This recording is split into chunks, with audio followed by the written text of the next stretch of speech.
Bonsoir mes tendres, eh bien voilà, nous sommes arrivés en fin d'année et avec ça sur la dernière émission qui concernera les notions dans l'art, tout au moins les notions qui me paraissaient importantes de vous expliquer pour aller un peu plus profondément, on va dire ça, dans le sujet de l'érotisme, la sensualité à travers les arts. Comme nous sommes en période de fête, je propose que nous fassions une émission pas trop indigeste. Nous allons attaquer le sujet de la curiosité et du voyeurisme. Ça allait parfaitement après l'exhibitionnisme. Vous voulez savoir ce qu'il en est ? Allons-y.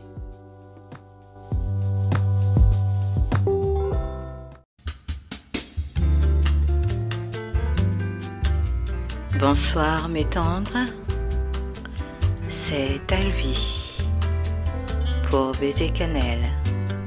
Je vous attendais. Allons-y.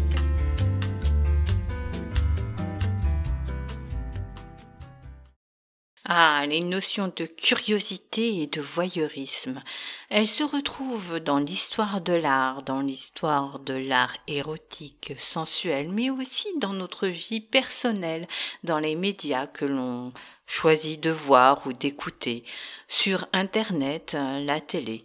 Je vous propose ce soir de découvrir la définition de la curiosité.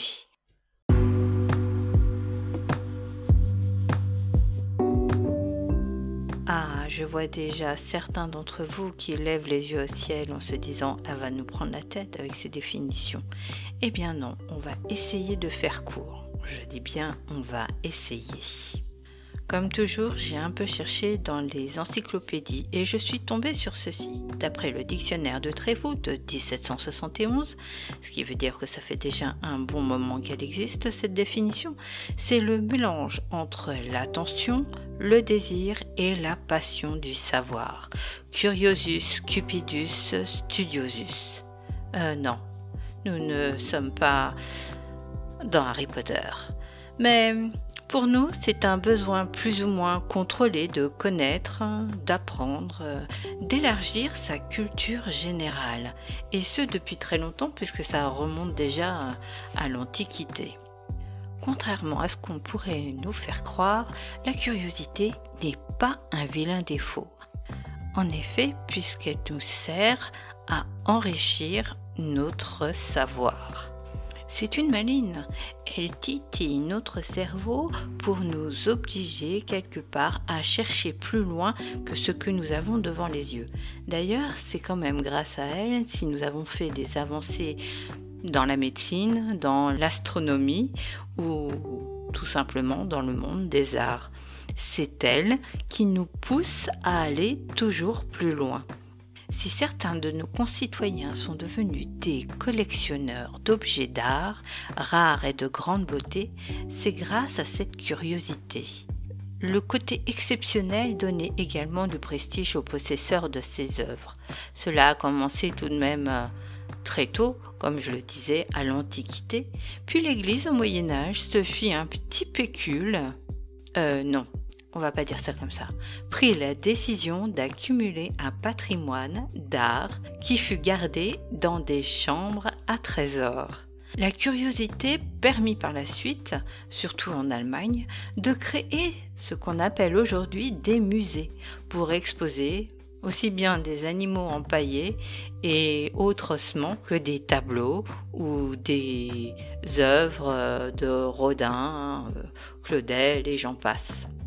Pour la petite histoire, il faut savoir que Auguste Ier de Saxe possédait même des poils provenant de la barbe de Noé. Quoi, vous me croyez pas ? Bah pourtant, oui.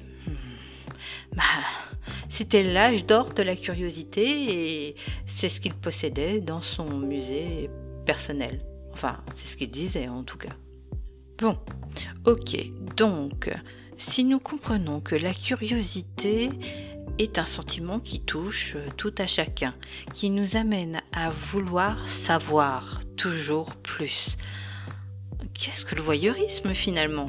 Car, comme je le dis souvent, s'il existe deux mots, c'est qu'ils ont deux nuances différentes.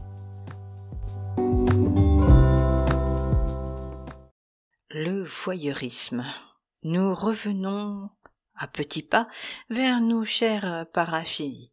Vous savez, nos perversions mises en case par ce très cher Freud.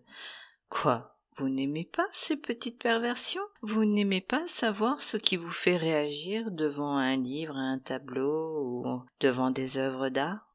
D'après lui, c'est le plaisir d'observer à son insu des personnes se livrant à des activités sexuelles ou intimes, comme se déshabiller ou aller aux toilettes. Bon, avouons que ça ne rentre pas trop dans le cadre de notre recherche. Il faut reconnaître que cette définition s'accorde à bien des cas, mais pas tout à fait dans le nôtre. Sinon, nous allons tourner autour du film, des photos, des livres porno. Et comme vous le savez, il n'y a pas que ça. Alors, il me semble que cette définition doit être un tout petit peu plus complexe, enfin un tout petit peu plus nuancée. J'ai ma propre définition du voyeurisme, peut-être plus ancrée dans notre siècle. Je reconnais qu'il est très prétentieux de ma part de vous donner une définition personnelle sur ce sujet, mais j'ai envie d'essayer malgré tout. En discutant avec des amis, oui, j'ai quelques amis quand même. Donc en discutant avec des amis, je suis arrivée à cette conclusion. Le voyeurisme ne s'arrête pas à vouloir regarder l'intimité sexuelle des autres, mais bien à explorer l'intimité de vie des autres, ce qui n'est pas tout à fait la même chose. Oui, je sais. Est-ce si loin de la curiosité finalement? Eh bien oui, car le besoin est de satisfaire un plaisir immédiat, malsain et non constructif, et pas toujours sympa, je dois bien le reconnaître. On veut savoir, pas pour la connaissance, mais pour pouvoir se gausser de l'autre, ou encore imaginer qu'on a une vie meilleure. J'entends que ça râle. Mais non, nous ne sommes pas voyeurs. Mais qu'est-ce qu'elle raconte encore? C'est n'importe quoi. Ah, vous en êtes sûr que vous n'êtes pas voyeur? Moi, je vais vous prouver le contraire. Le pire dans cette histoire, c'est que je vais vous prouver que moi-même, je suis voyeuse.